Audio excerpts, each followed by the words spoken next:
Though the effluvium might have hit around midnight, the Gentle Mermaid's feast hall and gambling house was still crowded when it struck. Unconscious patrons sprawl at card and dice tables, their bets knocked into one another. Were they awake, you imagine, they might regard this as a greater disaster than the destruction of Waterdeep. The croupiers, the attendants who collect bets and pay winnings, also sleep the troubled sleep of effluvium. The numbered wheel you assume to be an wheel of chance, though you think you never saw one in life. Atop it sits a small creature with bright eyes. It looks down at the gamblers with curiosity, suiting its very curious appearance. It glances at you, then returns to its examination of the others. Is anyone with you, besides the cerebrical and the weasel? If so, go to 146A. If you've been to the Gentle Mermaid before in this adventure, stop reading here and go immediately to 111G. If this is your first time you've been here in this adventure, keep reading. May you try to speak with the odd monster perched upon the wheel, and go to 61A, leave 108G, or look around as you like. And then I've got a choice of looking at the Wheel of Chance, a random woman, coins, a croupier, or the other patrons. I guess if I flip the page, there is... I see. Yeah, so all the other patrons are on the floor. They're in front of me from my view. There's a croupier, and then there's a lady that's sort of sprawled across her things. And then the creature itself looks very much like a troglodyte, essentially sat on the wheel. Weirdly, I thought the Wheel of Fortune was like a standing up one. This one's in the middle. It's a roulette wheel. I think I might as well just talk to the creature, to be honest with you. I don't really want to disturb anyone else just now. So I'll do that. So that is on 61A is where I've got to go to next. All right, I will speak with the odd monster perched the wheel. You know you never saw a creature such as this in life. What do you do here? You ask experimentally. Oh, I'm just an adjutant. But my duties are not pressing, so I simply muse upon the impulse to gamble, says the creature in perfect speech, its modulated voice sounding in your head as undead voices do. So alien to my nature, it continues, though not to my plane of origin. Does the urge to risk spring from a faith that the universe works for the individual's benefit?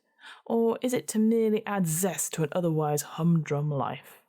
I'm not sure. Do you yourself believe in a beneficent universe? The burning in your lungs grows more intense. How you long for a breath of air. How you wish you knew a reason that you suffocate. No, you answer. How much randomness do we want in life? Take yourself, for instance. If the universe does not actively work for good, in your view, then perhaps chance will produce malign results, but it may prove equally favourable. For a demonstration, would you like to spin this wheel? I shall guarantee a truly random happening, for good, or ill, or indifferent. Why? What are you? What sort of happening? Will you spin the wheel, my pessimistic friend? You may take up this creature on its offer and spin the wheel, talk with it further, attack it, or ignore it and look around, or you may leave. Okay, I don't want to attack it. Maybe I'm trying to play like an Undertale version of this game has not worked so far. I don't want to ignore it. I don't want to leave. I kind of want to talk to it more before I spin the wheel. So I'm going to do that. If I want to talk to it further, I need to go to 16B, so I'll do that now. Your many questions require answers. I cannot spin that wheel, you tell the adjutant. At least until you tell me more of yourself and your purpose here. I supervise the big fellow's interests, says the adjutant. Much of his power centers on this little particle you call a city, or, more precisely, just beneath it. I will say nothing more about that. The big fellow might be interested in this gambling phenomenon, though I imagine he knows everything of it. Who is this big fellow? Now, stop being so nosy. I will speak no more on that either. The creature looks quite irritated. Will you persist in your questioning? Attack? Take up the adjutant on its offer and spin the wheel? Or ignore the monster and look around? Or you may leave.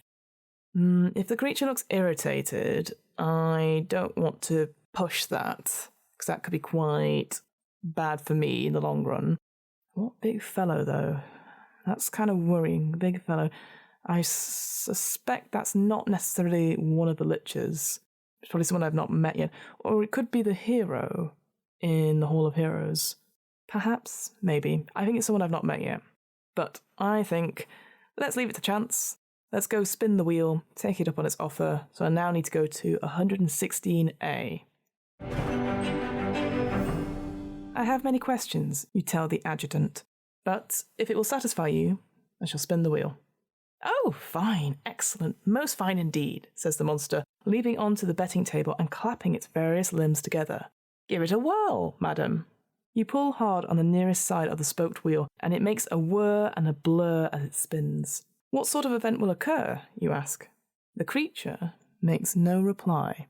The razzing sound slows and slows, becoming a metronome's chick, chick, chick, chick, slower and slower.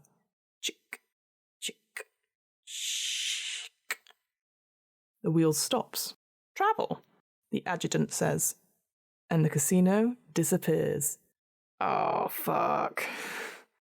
A moment of grey and a new place springs into form about you. Mark off the time you spent at the gambling hall and assume you will spend half an hour in your new location. Fuck, I've not even gone to the gambling hall. I just got there. Alright, so I was at 2.5 hours, I think. So I'm guessing I'm at 3.5 hours. Damn. Where have you reappeared? Roll the die to find the section you turn to. And then it's obviously got all 12 numbers and then the sections for each number. So let's leave this to chance. Oh, God, I wish I was back at I wish I hadn't done this. Oh, well, let's go for it. Rolling the dice now. That is a 9. So a 9 is 76A. All right, let's find out what awaits me at 76A. Gosh. Okay. Amongst the poor dwellings of the southern ward, Capian Flamastry's home is a small, rich 2-story building. It stands as conspicuous as the wizard himself would amongst a crowd of shopkeepers. The house's front door has been torn from its hinges. It lies on the street yards away from the doorway. Cautiously, sword in hand, you enter the home. Inside, it is more obvious that the other dead have arrived before you. The house is stripped bare of possessions. Every stick of furniture has been taken, every hanging and painting and decoration on the walls pulled down and carried away. Operating on the assumption that anything in the wizard's house could be magical, the hordes left only litter and wreckage. But wait! You hear shrieking and wailing upstairs. Still cautious, you ascend the stairs and creep down a hallway. Before you quite reach the open door ahead, you feel invisible waves of magical energy beating at you, feebly trying to force you back. From within your armour, the cerebral announces, "Warding magic against evil undead." So that's it. Undead you are, but not evil. This magic has little effect upon you.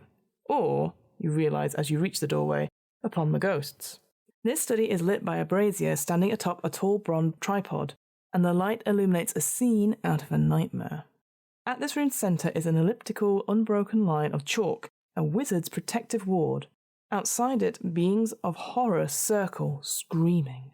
Monstrous things, ghosts, spirits, haunts the incorporeal undead. Winged skulls with snapping jaws, insect eyes and rending mandibles, spindly humanoid things with rubbery mouths and sharp teeth, uttering cries of hatred.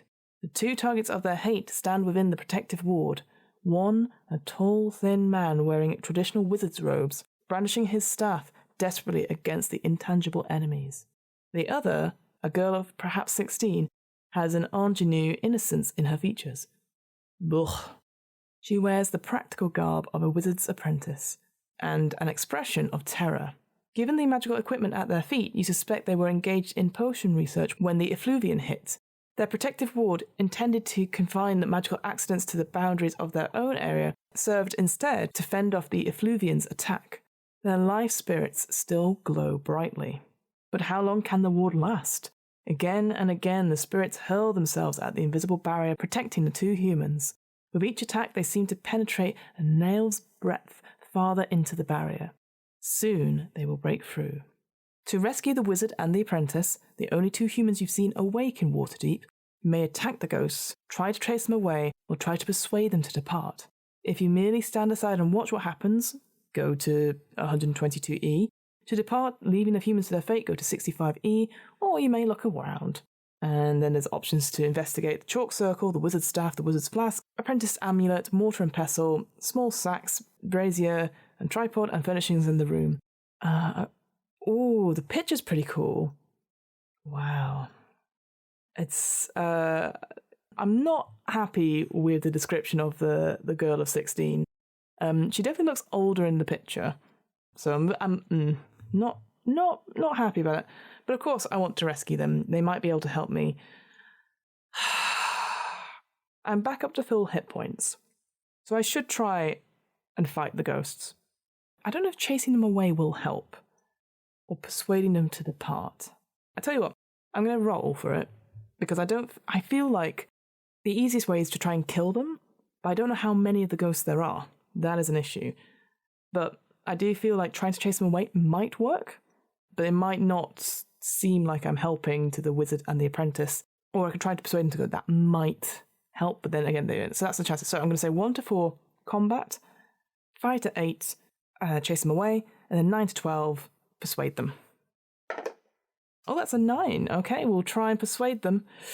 So, all right, I'm going to try and persuade these ghosts to go away and leave the wizard and the apprentice in peace. And let's go to 75A to find out if I am successful. Hold, spirits, you cry in the voice of the undead that only they can hear. Leave these humans be. They have done nothing to you. They are nothing to you. Depart. Your masters have other duties for you. The roiling cloud of spirits moves a little apart from the protective ward and stops battering it for a moment. One of the spirits, a grinning skull set atop a flowing sheet-like body with white flames dancing in its eye sockets, separates from the cloud and hovers before you. Its jaw clacks and clatters. Nothing to us, it replies. They are everything to us. Everything we are not. Everything we should be. They are alive. It rises to hover directly over the cowering humans. Look at him, hale and hearty, enjoying the twilight of a prosperous life. And her, oh wretchedness, see the bloom of youth on her cheek. See the years of life stretching before her. If we do not destroy her, she will not only live, she may bear young and add to the horrid ranks of the living. Join us, sweep aside their barrier, help us destroy them. With a wild cry wrenched from the depths of its pain, the ghost again hurls itself against the ward, joined by its intangible allies.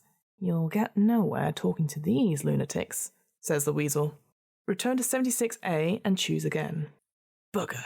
All right. Fine. All right, we're back here again. Persuading them didn't help. Will chasing them away help? I don't know. Okay. Fuck it. I'm going to try and chase them away. I assume that's going to lead it into fighting anyway, right? It'd be silly not to. So I'm going to do that. I'm going to go to 31D. I'm going to try and chase the ghosts away. Oh, do you carry a hand mirror from the Dragon Tower? If so, stop reading here and go immediately to 104B. What? No. If you do not have a mirror, you must do this the hard way. You brandish your blade, and in the deaf speech only your enemies hear, you cry, Depart, spirits! These humans are beyond your punishment. If you continue your attack, I will destroy you and strip you of your last vestige of existence. The buzzing cloud of spirits rises from the protective ward. Eyes, some insectoids, some human, some changing in aspect, regard you. And then the spirits laugh. Hideous, shrill, shrieking laughter fit to shatter glass. Then, ignoring you, they return to battering the magical ward. Not so good, says the weasel. Nice speech, dramatic, but they're not buying it. Return to 26A and choose another approach. Oh, that's so frustrating. The Dragon Tower falls. That's, well, I haven't been there. I don't even know where that is. All right, back again. Let's go. Okay. So, this sucks. I am going to I'm going to attack the ghosts. I try to persuade them. I try to scare them away. Neither of those have been successful. It's time to fight. Let's go. Fight these ghosts. 74F. With a swordsman flourish and a mighty oath that the living cannot hear, you wade into the undead, swinging, thrusting, parrying. As shown on the combat table, this cluster of ghosts fights as one opponent, striking you on a roll of 10 or less. Ugh. Each time they hit, they drain you of 8 unlife points. Oh my god, if you successfully strike the cloud of undead 5 times before you're defeated, you have won. The ghosts and other monsters will disperse, so go to 136D. If you lose, you become one of their number, possessed by the same rages animating your opponents. Your adventure ends here. If, after at least one full round of combat, you find yourself overwhelmed by the undead, you may flee, leaving the humans to their fate. Ooh, check evidence box D on your bookmark if you do so, and go to 63E. Ooh, okay, so, oh god, they fight as one. I need to hit them at least 5 times. Okay. Reminder of the rules. I have to get a 7 or under in order to hit the ghosts, and I drain them of 8 points if I do that. They have to get me on a 10 or under, and then they hit me for 8. So I can take a couple of hits, but I need 5 hits. Okay, so the first one, I'm going to attack first. I swing my sword. Oh, that's a 9. No hit. Okay. Oh, they hit me on their first one, so I lose 8 hit points. So I'm at 42. Not good. All right, my turn. A 2! Huzzah! Okay, I hit. 1 hit. Okay, 4 more. A couple of skulls come for my kneecaps. Ah, but I definitely dodge out the way on that 11. Oh, okay, so it's 1 for 1. Come on. Oh, another 9. God, I'm rolling all these 9s. No, not a hit there. Their turn.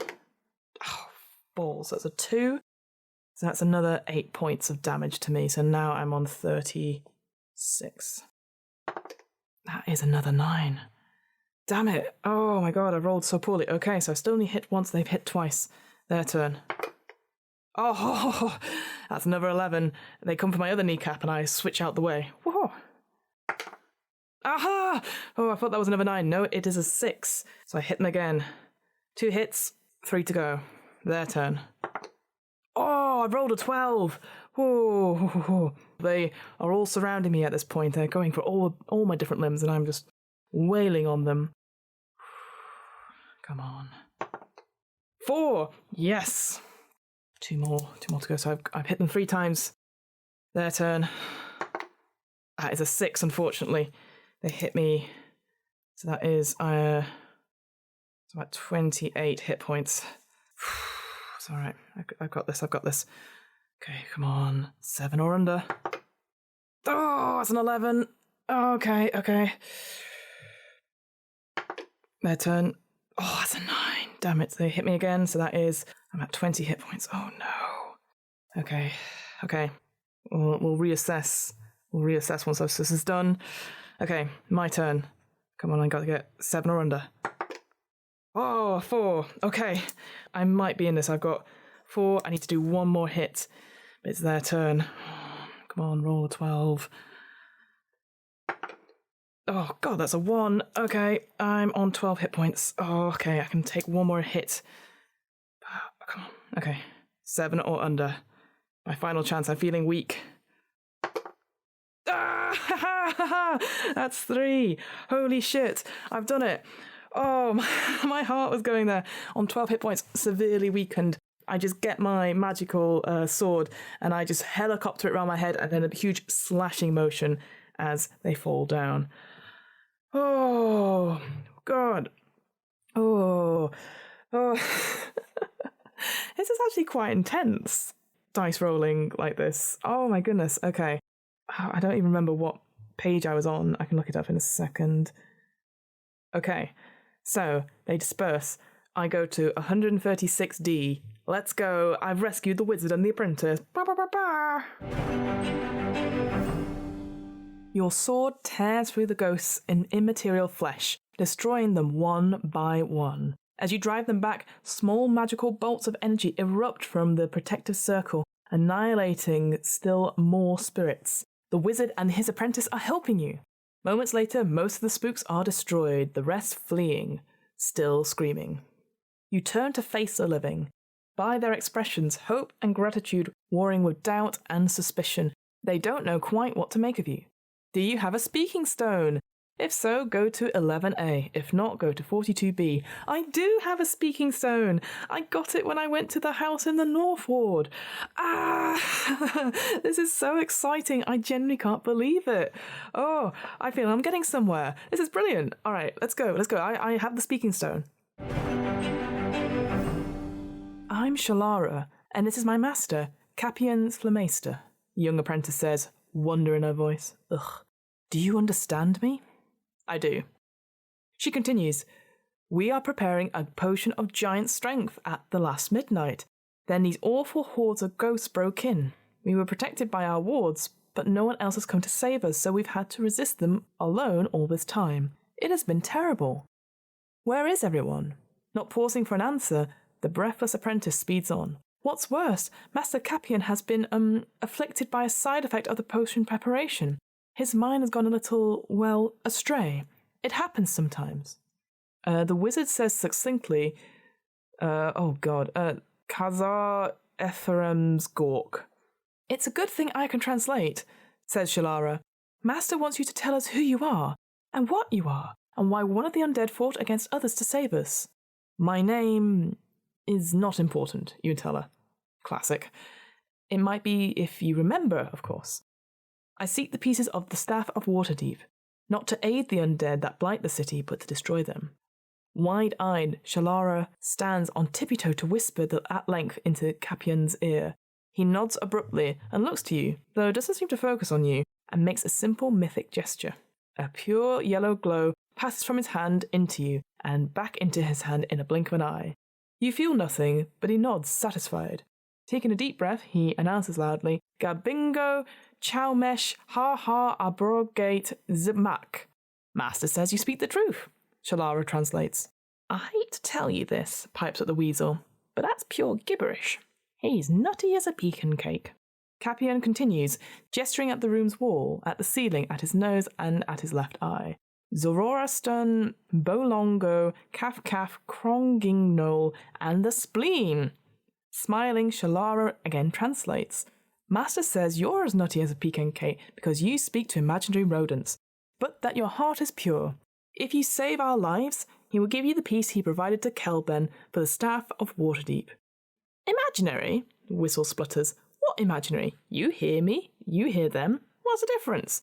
In the next room, continues Shalara, behind the door as it opens, rap 3 times on the wall. A secret panel will open. Inside is a wand. If you bring this to us, we can get out of here, and Capian will give you the piece of the staff. Please, she adds desperately. Don't do it, sniffs the weasel. She called me a rodent. But the rancor of a dead weasel is a small price to pay for a piece of the staff. You go into the next room, rap thrice upon the wall, and retrieve the silvery wand revealed there. Back in the study, you push the wand into the protective circle. It crosses the wall without resistance, and Shalara gratefully takes it. Now, she says, reach into the brazier, and for the next few moments the fire won't hurt you. That's where we put the piece of the staff. You touch the brazier, fighting back fear. And she is right. The flames feel cool to you. You reach in and bring out a section of the staff made of pure ruby, shining in the light of the brazier's flames. Check off the ruby piece on your bookmark list when you take it. It does not count towards your limit of possessions. Go to 156A to find out more about the Staff of Waterdeep and this piece of it, but first make a note of this section, 11A, so you may return to it after you've finished there. All right, fantastic. I have a piece of the staff. All right, let's find out more about it. Let's go to 156A. The Staff of Waterdeep is the most recent creation of the Archmage of Waterdeep, Kelben Blackstaff Arison. This good wizard has produced powerful items in the past, but in the staff, he has surpassed himself. The Cerebrical tells you of the staff's history. Kelben heard from an oracle that the major peril had threatened his city, danger from those who sleep not. Presuming that this meant the undead, the wizard created a rod able to destroy or resurrect the undead, amongst the most powerful effects of necromantic magic. To prepare the staff, Kelben collected materials representing the best of life: love, honour, piety, bravery, joy. Each of these items he gathered embodied these virtues, and in addition they imbued the staff with mythical powers their histories had accrued. Kelben kept his staff in his own tower, thinking it impenetrable, but he did not reckon on the wizardry of the liches, Howat and Abraxa. On the night the effluvium was to penetrate the city, they lured Kelben away on false pretexts, then assaulted the tower with all the strength at their command. Though hundreds of their undead servants perished against Kelben's defences, Abraxa managed to lay its hands on the staff. Then Kelben's brilliant guardian enchantment came into play. At the touch of an evil being, the staff broke apart, and its components reverted to their original forms and flew across the city to their old locations. The liches could not foil the concealment spell that hid their whereabouts. Thus, Abraxa charged you to find the pieces, whilst Howat, mistrustful of its partner, employed its own seekers. Abraxa thinks that, like most undead, you are a servant of evil. The lich assumes you will secure the pieces without touching them directly. Oh shit, okay. Alright, that's good to know. There are 12 pieces of the Staff of Waterdeep, each made of a different material, and each about 6 inches long. To learn the history of the piece you have found, go to the section indicated. Do not look at the section until you have found its piece. The Cerebrical states that neither it nor you can learn of the staff's abilities or how to use them until you wield the staff in combat. When the need to use it in combat appears, the text will tell you what section to read in order to learn how to use the staff. Oh, that's a little bit telling of the future there, isn't it? Alright, Ruby, I have to go to 124C to find out what that does. The ruby was found in a perilous dungeon by an adventurer called Kieran, or Karen, I think, who treasured it above all other possessions. The Cerebrical relates how, when Karen's adventuring companion and longtime friend took ill, Karen unhesitatingly offered the ruby as payment to the wizard who cured him. Recognizing its value, the wizard felt honour-bound to refuse the ruby, but Karen insisted. The wizard took the stone, but he felt he could not rightly keep it. He therefore turned it into a healing stone, here in what is now Capian's home, and gave it to an order of healers. There it was used to heal many people. Return to the text you are now reading. Will it heal me? Oh, I hope so. It's quite shit to be on 12 hit points. C'est misty who la place gik en endomorph, announces the wizard. Shalara translates. Master says you may have one other item to aid your quest. The wondrous potion he carries, able to remedy the most grievous injury. Oh, and then her voice drops to a murmur, or my little amulet, that What, you say? That it gives some small protection from attack. The apprentice repeats a hair more loudly. If you choose a healing potion, go to 108B. If you choose the amulet, go to 25D. If you choose neither, you express your thanks to them, and she expresses theirs to yours. Then, with a flourish of the wand, the wizard makes them both, along with the objects within the protective ward, disappear. You wish them well, wherever they went. Quick turn around the room with the Cerebrical informs you that there's nothing else of interest here. It is time to leave. And you can go to 65E to leave.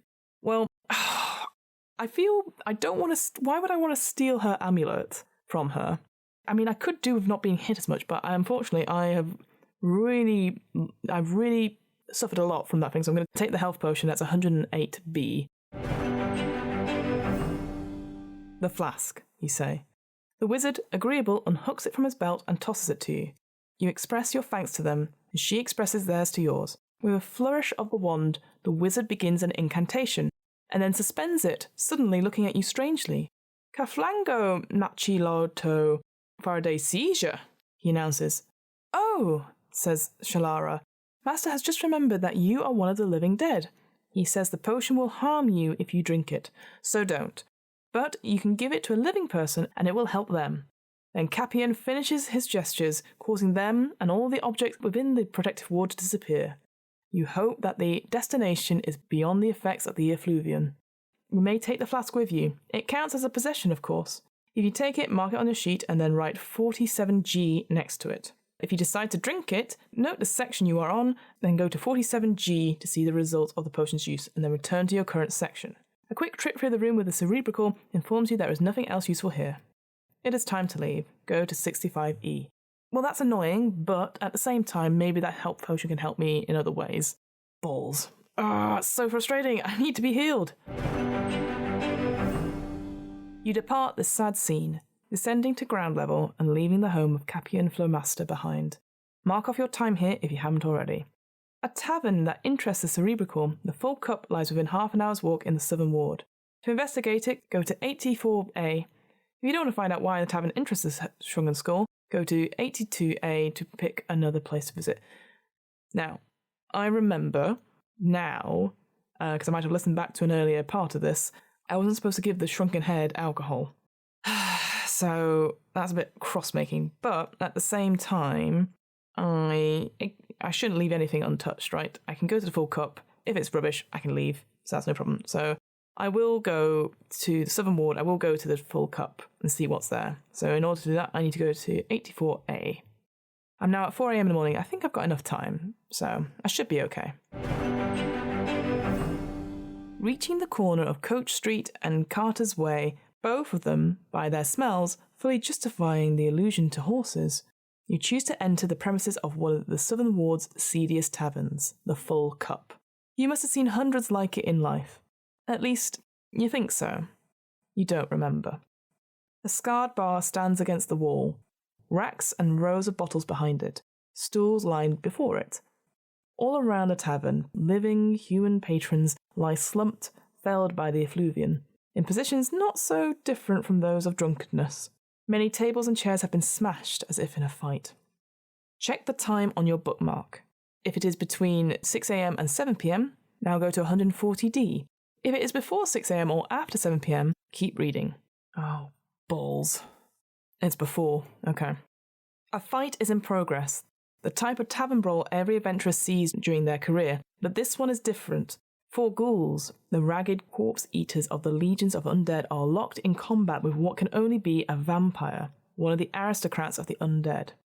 The vampire is pale and young, dressed in the garments of the most stylish fashion, his face drawn into an expression of rage and animal ferocity. Over his head, beyond the grasping hands of the ghouls, he holds what looks like an ivory figurine wrapped in dark velvet. The ghouls bear weapons whilst the vampire is unarmed, but it looks like an even fight. With his free hand, the vampire slashes at the ghouls with ferocity and precision, like a martial artist. In another context, his grace might seem attractive. You may help the ghouls against the vampire, help the vampire against the ghouls, attack them all, or you can simply watch the fight to its conclusion, or leave, or you may look at the bottles or painting. Anything else is still being fought over. And then the options are like ghouls weapons currently out, the figurine currently out, cloth around the figurine currently out, bottles can do, painting can do. I think I need to get that figurine somehow. I am going to help the vampire against the ghouls if I can. I am only on 12 hit points though. But it seems unfair. It seems like an even fight. I don't know. Yeah, I think out of all of them, I should help the vampire fight, but I think this could be it, right? This could easily be it. Okay, let's go help this vampire out with the ghouls. That's 147B. Let's go. This is no fight, it's butchery. With each blow, the vampire strikes down one ghoul. With each blow, you strike down a ghoul. In a matter of seconds, the two of you, undead paladin and vampire, stand regarding one another, surrounded by corpses of corpses. Roll the die. On a 1 to 4, you've lost 4 unlife points. On a 5 to 8, you've lost 2 unlife points. On a 9 to 12, you are unhurt during the fight. If this damage reduces you to 0 unlife points, your adventure is over. If you survive, keep reading. Okay, so I can survive this fight, but ideally, I don't want to lose much. So hopefully, anything above a 5 will be great. Or anything above a 9 would be great, but, beggars can't be choosers. Oh, I rolled a 4. I'm on 8 unlife points. God damn it. The vampire's lip curls as he regards you. You needn't stand around waiting for my thanks. I didn't need your aid. What do you want, staring at me with those sunken, sallow eyes of yours? Oh, I see.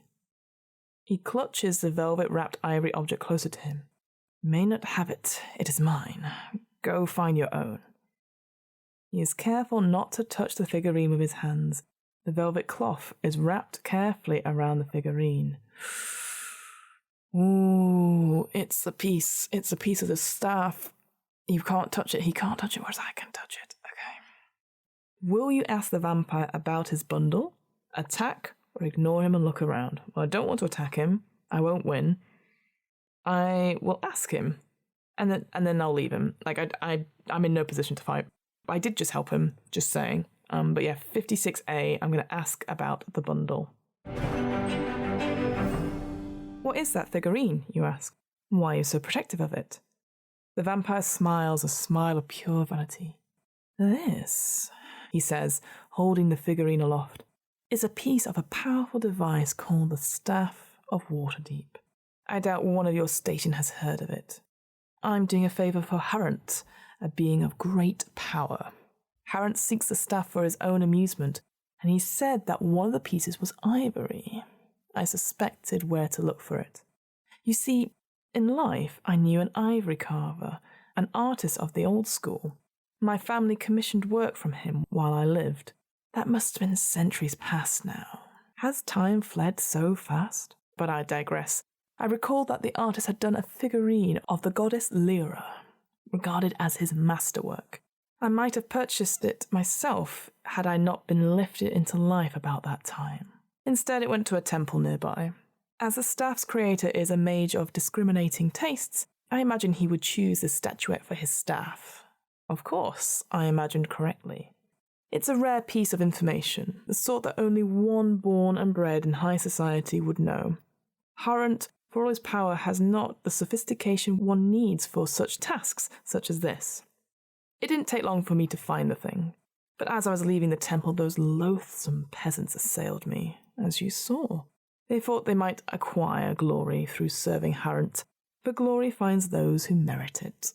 He gives you a mocking little bow, his story done. This vampire fop has a piece of the staff, and you must have it. Will you attack the vampire, or will you bribe it to give it to you? I'm going to have to try to bribe. Oh, I don't know if this is going to work. Oh, I need the piece of the staff. I'm going to try. I can't attack it. I'm on 8 hit points. Stupid. Maybe if I can give him the potion? Hopefully I can give him the potion. Let's go to 34C and try and bribe the vampire to give me the statuette. I must have that figurine, you tell the vampire, and I will have it. But I would rather trade than wage battle. What will you accept for the figurine? The vampire laughs incredulously. What could you have I might possibly want? Not your clothes, surely. A hermit would throw you out of his cave should you enter wearing those rags. He looks you over in an amused scorn, and then becomes thoughtful. Now, you do have a fine weapon, though. I will admit a certain yen for that blade, and I can always tell Harant I found nothing. Oh. Yes, give me the sword, and I will give you the ivory statuette. He extends his hand to receive the sword. Will you give the vampire your sword for the figurine, risk angering the vampire by offering the sword but demanding he give you the figurine first, or attack? Well, I do have another sword. I have the scarred sword from before, so I won't be without a weapon necessarily. I wish I could give that weapon, but it's obviously not as nuanced as that. Oh, I wish I had more hit points. I am going to give this vampire my sword. Let's do that. Okay, 51F. You unbuckle your sword belt and hand the belt, scabbard, and blade to the vampire. Oh, oh. He unsheathes the thing, looking over it with an appreciative eye. A beautiful weapon, he admits. Then, with a swordsman's skill, a vampire's strength, and your own good sword, he proceeds to strike your head from your body. Your adventure is over. Ah! Oh! Oh! Rubbish! Rubbish, I say. Well, that's annoying. I should have seen that coming, to be honest with you. I wouldn't have survived that fight. I'm just saying that now. That is really frustrating. I'm just an idiot. I'm an absolute idiot. Why would I give a monster of the night my sword? But I got 2 bits of the staff, though. That's actually more than I thought I'd get. I certainly sort of was pissing about in that first bit. And I think I would have had 3 bits if I hadn't destroyed that bird back in the garden. But yeah, there you go. That's Night of the Living Dead, the Catacombs solo RPG, choose your own story, choose your own path book. Would I play this again? Well, top points, I guess. Overall, it's an interesting concept, interesting story. Not a fan of the 2 or 3 women that were sort of talked about their appearance a lot. That's really frustrating. They assume that I am a male knight. And yeah, it was just, I will say, I've had to edit it a little bit. Not to make it abridged, but there's also a lot of fluff in places, which maybe makes sense when you're reading it, but when you're saying it out loud, it just takes longer to get to the point. Those 2 really long prologues at the beginning, they set up the scene, but they take bloody ages. I wouldn't read those again if I was playing this again. I think I would play it again, but I definitely wish I had it as a physical book, and I would actually mark and be able to remember where I went and stuff. The fact you have like a comical like sidekick character, in the sense of you have a weasel skull, that was interesting. It is very dark in some places. And I know I have problems with pronunciations. I know I've pronounced several of the words and the sort of names of people wrong. And once again, there's no pronunciation guide at all. Like effluvian, how often does like a teenager actually says the word effluvium? Or abraxa? It is abraxa, I think. Harrant, I got. Oh, I'm just a bit cross. I got done in by a vampire. But there you go. That is Night of the Living Dead. I think I might do some more of them. I did see there are a couple more of these solo RPG adventure like books, like choose your own path stuff from the same people. So I might try them out at another point, and we'll see how far we get. Or I might play this again. I might get Hamilton to play this and see what he thinks. Thank you so much for listening, and see you on the flip side.